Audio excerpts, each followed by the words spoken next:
And now it's time for Bum Reviews with Chester A. Bum.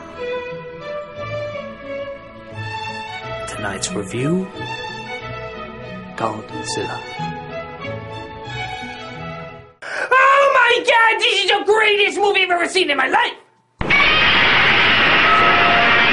There's this guy called Breaking Malcolm's dad, and he's upset because his wife was killed by a monster fart. So years later, his son grows up and starts a family with the good-acting Olsen sister? No, not that one. No, not that one. Yes, the one you didn't even know existed. But the son has to go to bail out Breaking Malcolm's dad because he keeps getting arrested. But he convinces his son that the monster fart is what destroyed their old home. So they travel to their old home, but they're picked up by the Japanese police. And instead of taking this man who suspects there's a monster to jail, they take him to the monster. Hey, does it mean if I keep looking for a mountain of heroin, someone will eventually take me to it? Don't burst my bubble, let me dream. So they reveal that all this time those tremors and earthquakes were actually the Cloverfield Monster! Yeah, I'm sure he has a confusing Japanese name I can't pronounce, that's why I'm calling him the Cloverfield Monster! So the Cloverfield Monster gets loose and kills Breaking Malcolm's dad? And the son is like, Father, how could this happen? You were in all the trailers. It's because they put "and" in front of my name. What? In a monster movie, anytime somebody has "and" in the credits, it always means they're going to die. But you're not dead. Watch me.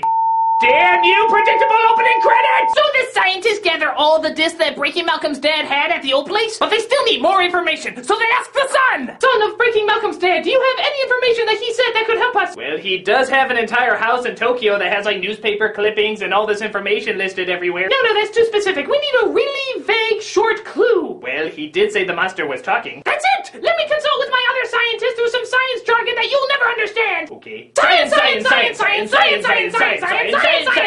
Okay. But humanity might have one hope. Years ago, a giant dinosaur who didn't get the letter that he was supposed to be extinct stayed around. They tried to use the A-bomb to destroy him, but that only made him mad. And the Japanese scientist calls him Godzilla. A name so recognizable that it will immediately make you laugh every single time somebody says it in the movie. What is the location of Godzilla? What's so funny? It's just... I don't know. So as the Cloverfield Monster is destroying one of the Hawaiian Islands? The one filled with kids that just stare blankly at something with no emotion when something big and bad is happening? Monster. Godzilla finally arises from the ocean! Tons of people are being drowned just from him stepping up! Every footstep he takes practically blows up something! He lets out his trademark awesome scream! And then it cuts to the aftermath. Oh? Yeah, we don't see him fighting or doing anything cool. We just sort of see the after effect of him fighting and doing all the cool stuff.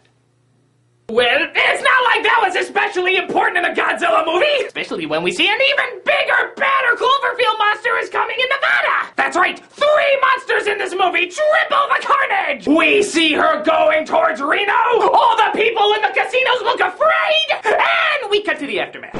Oh no, look at all those cool, awesome destruction-y things we didn't see happen. Here's 5 seconds of it on the news. But it's okay, I'm sure they're building up to something really, really big! Like GPS, the movie. The monster is going here. Well, then we should go here too. The other monster is going that way. We'll send some guys to go that way too. Our main character wants to go home. We'll put him on this mission first. We're not going anywhere until we find a Godzilla movie. So the main character tries to fight the monster on a bridge, which is so much more interesting than seeing them fight in a city. But then the Japanese scientist warns them. You should not do anything. You should just let the monsters fight and let nature take its course. Everything will be fine. You know, Godzilla just ripped up the Golden Gate Bridge while we were evacuating a city filled with school buses that had a bunch of little tiny children in them. That's because you were trying to evacuate the city. If you just do nothing, everything will be fine. Yeah, but that city we're evacuating, the 2 monsters are now using it as a nest and destroying every single possible building in sight. As long as you don't use any man-made weapons on him. Yeah, because if we didn't do that, millions of people would still be alive. Hey!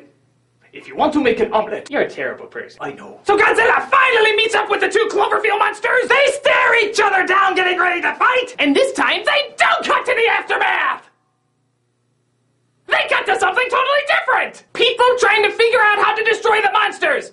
Because clearly we haven't seen enough of that yet. You know, I never liked those Godzilla movies where you see him destroying stuff, breathing fire, and fighting other monsters. I always said they should throw in panning to a bunch of people talking about how they're gonna stop the incredible thing that's happening off screen. They should rename this movie People Yelling at Each Other and Godzilla, maybe. But Godzilla gets exhausted from all the not action going on, so he falls to the ground and our main character is like, by God, I feel so bad for a character that's gotten even less screen time than my father. Oh yeah, sure, you really did. Oh yeah, I believe it. The first reboot of Godzilla in so many years, I bet you really did. Whatever, I'm gonna do the thing all these movies do, gonna get myself in trouble with the other monster, and then you're gonna save me at the last minute. Deal? And I don't give a crap. So in the last few minutes, we finally get some monster fighting in this movie? All shot at night, in the dark, with a bunch of smoke where it's really hard to see? And Godzilla does 5 cool moves, and then falls over dead again. Whatever, I have some Olsen ass to find. So our main character is reunited with his family. Godzilla gets up to go into the ocean, and the headline reads, Godzilla, our savior? Well, of course our savior! What kind of savior wouldn't drown thousands of people in Hawaii or kill dozens more on the Golden Gate Bridge? It's what Jesus-Zilla would do. So, if you like Godzilla movies with little to no Godzilla in it, then this movie is for you! What do you say, Godzilla? Quiet or I'll team you up with Matthew Broderick again! This is just a wee bone saying, change! You got change! Oh, come on, help a guy out, will ya? Come on, change! Come on, I promise you'll see more of him in the sequel! I even hear Cthulhu has a 2-second cameo.